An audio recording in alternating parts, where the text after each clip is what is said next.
ബലാത്സംഗ കേസിൽ മുൻ എംപിയും ജനതാദൾ നേതാവുമായ പ്രജ്വൽ രേവണ്ണയ്ക്ക് ജീവപര്യന്തം ശിക്ഷ. വീട്ടുജോലിക്കാരെ ലൈംഗികമായി പീഡിപ്പിച്ച കേസിലാണ് ജീവപര്യന്തം. വിവരങ്ങളുമായി ലക്ഷ്മി ബാലചന്ദ്രനുണ്ട്. ലക്ഷ്മി, ശിക്ഷാവിധിയുടെ വിവരങ്ങൾ എന്തെല്ലാം? സംഗീത, ഇപ്പോൾ പരമാവധി ശിക്ഷയായി തന്നെ ജീവപര്യന്തം ശിക്ഷയാണ് ഇപ്പോൾ വിധിച്ചിരിക്കുന്നത്. നേരത്തെ പ്രജ്വൽ ഇപ്പോൾ കോടതിയിൽ വിചാരണക്കിടെ കരഞ്ഞിരുന്നു. അതായത് പരമാവധി ശിക്ഷയിൽ ഇളവ് വേണമെന്ന് ആവശ്യപ്പെട്ടുകൊണ്ട് പറഞ്ഞിരുന്നു. പക്ഷെ അതിനൊക്കെ തള്ളി മാറ്റി ഇപ്പോൾ പ്രോസിക്യൂഷൻ പറഞ്ഞതുപോലെ തന്നെ ജീവപര്യന്തമായിരുന്നു ആവശ്യപ്പെട്ടിട്ടുണ്ടായിരുന്നത്. അതുപോലെ തന്നെ ജീവപര്യന്ത ശിക്ഷയാണ് ഇപ്പോൾ ബാംഗ്ലൂരുവിലെ പ്രത്യേക കോടതി വിധിച്ചിരിക്കുന്നത്. 2021 കേസിനാസ്പദമായ സംഭവത്തിലാണ് ഇപ്പോൾ ഈ ഒരു വിധി വന്നിരിക്കുന്നത്. ജൂൺ 18 ഇതിന്റെ കേസിലെ വാദം പൂർത്തിയായിരിക്കുന്നത്. 30 വാദം കേൾക്കുമെന്നും പറഞ്ഞിരുന്നു. ഈ ഒരു സാഹചര്യത്തിലാണ് ഇന്നത്തേക്ക് ഇതിന്റെ ഒരു വിധി മാറ്റിയിരുന്നത്. കഴിഞ്ഞ ദിവസങ്ങളിലാണ് പ്രജ്വൽ രേവണ്ണ കുറ്റക്കാരനാണെന്ന് കോടതി കണ്ടെത്തിയത്.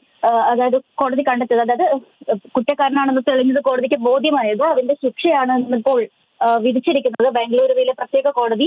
പ്രജ്വലിന്റെ അച്ഛൻ രേവണ്ണയുടെ ഫാം ഹൗസിൽ ജോലി ചെയ്യുന്ന സ്ത്രീയെ 2021 മുതൽ തുടർച്ചയായി ബലാത്സംഗം ചെയ്തു എന്ന കേസിലാണ് ഇപ്പോൾ ഈ ഒരു വിധി. അതായത് ദൃശ്യങ്ങൾ മൊബൈൽ ഫോണിൽ ചിത്രീകരിക്കുകയും അത് വിവരം പുറത്തുവിടുകയാണെങ്കിൽ വിവരം പുറത്ത് പറയരുതെന്ന് ഭീഷണിപ്പെടുത്തിയതായും കോടതി കണ്ടെത്തുകയായിരുന്നു. അതിനെ തുടർന്നാണ് ഇപ്പോൾ ഈ ഒരു വിധി വന്നിരിക്കുന്നത്.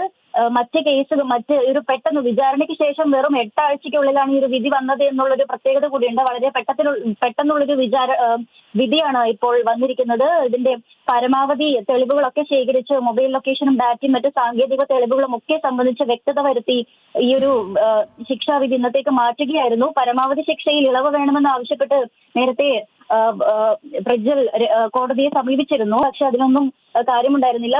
കുറ്റം കണ്ടെത്തുകയും അതിന് തക്കതായ ശിക്ഷ തന്നെ ലഭിച്ചു എന്നുമാണ് കരുതുന്നത്. ബലാത്സംഗം, ലൈംഗിക പീഡനം, ഭീഷണിപ്പെടുത്തൽ, സ്വകാര്യ ചിത്രങ്ങൾ നിയമവിരുദ്ധമായി പ്രചരിപ്പിക്കൽ തുടങ്ങിയ വിവിധ വകുപ്പുകൾ പ്രകാരമാണ് ഇപ്പോൾ കുറ്റം ചുമത്തി കേസെടുത്തിട്ടുള്ളത്.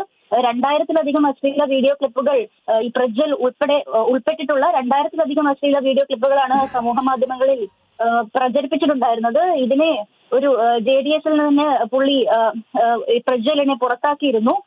മണ്ഡലത്തിൽ നിന്ന് കഴിഞ്ഞ ലോക്സഭാ തെരഞ്ഞെടുപ്പിൽ പുള്ളി പരാജയപ്പെടുകയും ചെയ്തു. ഈ ഒരു വലിയ വിവാദത്തിലാണ് ഈ ഒരു പാർട്ടി തന്നെ ഈ ഒരു സംഭവത്തിന് ശേഷം ഉണ്ടായിരിക്കുന്നത്. 1-ലധികം സ്ത്രീകളെ ലൈംഗികമായി ദുരുപയോഗം ചെയ്തതായും ഒരുപാട് ആരോപണങ്ങളുണ്ട്.